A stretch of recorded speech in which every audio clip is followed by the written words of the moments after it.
Hey guys, how are you doing? Today we're gonna check about how important a rook on the 7th rank is. And by the way, as a side note, some of you complained that the sound of my videos were too low. So I'm basically using a new microphone, so hope that the sound is much better now. If you still have problems hearing me, just let me know. So let's get to the first example. This is a game between Tarrasch and Rubinstein, played in 1911. So here white has a very active rook on the 7th rank. We can see that it's just dominating the 7th and attacking 2 pawns. So here white played the natural rook takes a7. Why not get a pawn? And here Rubinstein played rook d8, which is a very interesting move, planning to play actually the same idea, which is to get a rook. Here is on the 2nd rank, which is similar to the 7th rank. And here Tarrasch played the greedy rook a6, which is, I think, not the best move. Not even not from the practical point of view, and probably even objectively not the best move. Rook to a6. So here I think it was more about stopping black's only source of counterplay, which is rook to d2. So here the move, instead of rook a6, I think that king e2 was very interesting. And I would say that here white is a healthy pawn up, so with all the chances to win the game. So after rook a6, here instead of defending the pawn with rook d6, here Rubinstein played rook to d2. So I think this is quite a pretty move because it gives a pawn even with check. And after king g5, basically white is 2 pawns ahead. White has 3 passed pawns, so which is quite a lot on an ending. And according to what I could analyze, black has enough counterplay to draw the game. So the game continued, king to e1, rook to c2, just keeping the rook on the 7th. And here white played rook to b5. So there was the alternative, which is I think the principal a4. And according to what I could analyze, after king f4, a5, king f3, black is getting enough counterplay to draw the game. So after this, if you get this kind of forcing moves, so here in this position, black is a pawn down, but again, it's black is very active, so it's holding the game. So after rook b5, black played king g4.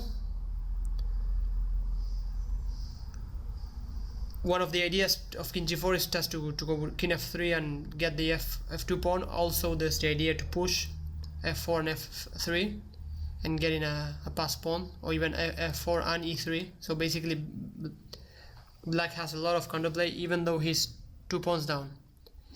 And here Tarrasch played h3, which kind of forces the game into a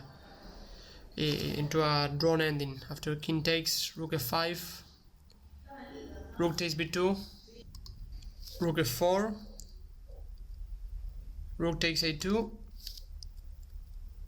rook takes c4, h5, c4, king g2. Again, black is a pawn down, but black is very active here. So the position after rook c2, rook h4, king f3, king d1, rook takes, c5, king e3, rook takes, king d4. Black is just in time to pick up the pawn. One way is to play rook f6 and rook c6, just stopping the pawn. So here's another position.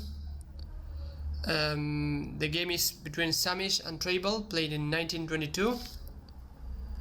And here white is white played again the rook on the 7th, rook to a7, which gives a pawn after knight takes e5, cd, and pawn takes on g4, But after king e5 we can see that white is just much more active. This pawn normally supported with the rook, this pawn on d5 supported with the rook, and the king is way stronger than the passed pawn on g4 or the pawn on b6. So white is the one who is pushing here, even though he's a pawn down. And here after rook to h6, white played the interesting move rook to a4. The point of was that pushing d6 quickly after rook to h1. Sorry, after d6 rook to h1, black would get enough counterplay, and after rook to a4, he's planning to push d6 and defend with. One idea is to put the rook on d4 and push. And here black played the incorrect king to f8. So you can pause the video here and try to find the best move for black. So here the best move was to play g3, and after d6 play the move rook to h2, and black seems to be getting enough counterplay to draw the game. After king to f8, maybe black was expecting the move rook takes g4, but the point here is that d6 is just too strong. Again, we don't care about material, we just care about passed pawns and activity. So this pawn so far this pawn on g4 is pretty controlled so far. So after d6, king to e8. Here white plays rook to a8, king d7, rook a7, and after king d8, rook takes f7. White has these two pawns plus the king supporting, so this is just winning for white. After rook to h1, rook g7, rook g1, f6, rook e1, king d5, rook d1, king c6, king e8, d7, king f8, rook e7. Basically white is winning, threatening rook e8 and d8 queens. b5, rook e8, queens, and here after king d5 white will easily collect the pawns.